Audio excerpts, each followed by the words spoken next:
So in today's video, I'll be helping my longtime friend Alan frame up a few walls in his new basement. Throughout the video, I'll be walking you step by step through the basics of framing up a basement wall. Along the way, I'll be sharing some tips and tricks that will help you in your future basement renovations.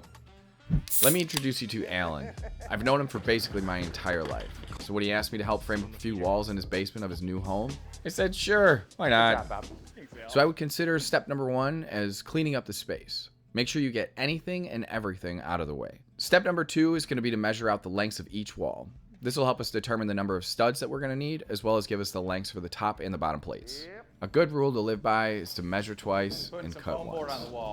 Before we frame up the walls, we'll be installing insulation as a vapor barrier and to help keep the room warmer. To do this, we'll be scoring and snapping each piece of foam and installing with adhesive to attach them to the concrete foundation wall. The insulation as a vapor barrier is going to allow the concrete to breathe while keeping the moisture out. This will reduce the risk of mold developing behind your walls. Karma. Don't make fun of your friends for cutting their fingers off. So for the next step, we're going to pop a line on the ground to determine the position of each wall in the ground. Popping a line on the ground allows you to keep all of your walls perfectly aligned and straight. So once you've determined the position and the lengths of each wall, we're going to go ahead and cut the top and bottom plates. An important thing to notice is that the bottom plate is a pressure treated 2x4, not a regular 2x4. So I think we're gonna make the two side walls first. We're gonna make this little ding and then that little ding. Otherwise this wall has to go all the way in and stuff and ain't gonna fly. Yes. Treated 2x4s protect against mold and rot. So when you're buying materials for your walls, make sure you get treated lumber for the bottom plate and regular 2x4s for the rest of the framing. The process for laying out a wall is pretty universal and it's relatively simple. Starting at one end of the top and bottom plate, measure over 15 1/4 of an inch. Then from that mark, measure every 16 inches. This is going to give you a stud every 16 inches on center. And with those studs, that'll allow for the wall covering to split the seam right at a stud. What I tend to do here as a little tip on the side is I just measure 3/4 of an inch shorter than every 16-inch mark on my tape measure. This is going to give you the same results. So while I was laying out the walls, Alan was responsible for removing a few electrical boxes that were going to be in the way when we stood up our walls. Alan was having a good time with that. This is infuriating. With the layout of each wall complete, we're going to attach each stud with two 2.5-inch screws. So for the two shorter walls of this build, we had to add some braces into the ceiling. This is going to give us something to attach the top plates to both walls to. When attaching the top and bottom plates of any wall, you want to make sure that the wall is plumb.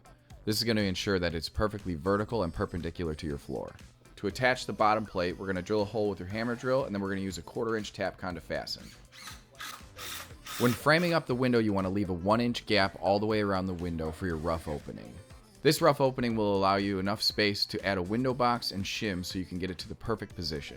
While Alan continues to have a good time with his electrical boxes, I'm going to be moving on to framing up the next wall.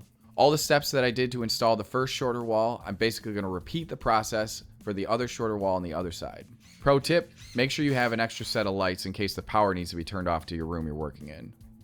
Once all the studs have been attached, we're going to lift the wall, check for level, and we're going to fix it in place. If you do notice that a couple of your studs are bowing, you can add some braces in the wall to straighten those out. We did not do that, but that is something that you can do. And now we're moving on to the big wall. Here we're measuring the length of each stud so we can cut them all to length. While I'm repeating this very repetitive process of framing up a wall, if you're finding any value in this video so far, do me a favor and hit that like button. When lifting up a big wall, always make sure you have the proper help. It's not worth it to hurt your back just to pick up a big wall by yourself. Maybe that's just the pain in my back talking, but it's always nice to have an extra set of hands. I don't know what it's doing. Just gotta go from the back, make his life difficult. You stop this. Once the wall has been lifted, we're going to attach the top and bottom plates just as we did with the previous two walls. The king stud is the stud that extends from the top to the bottom plate.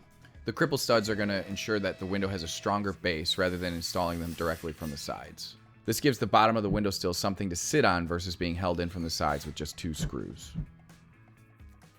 So while Alan is over there finishing up the window, I'm going to be moving on to the next wall.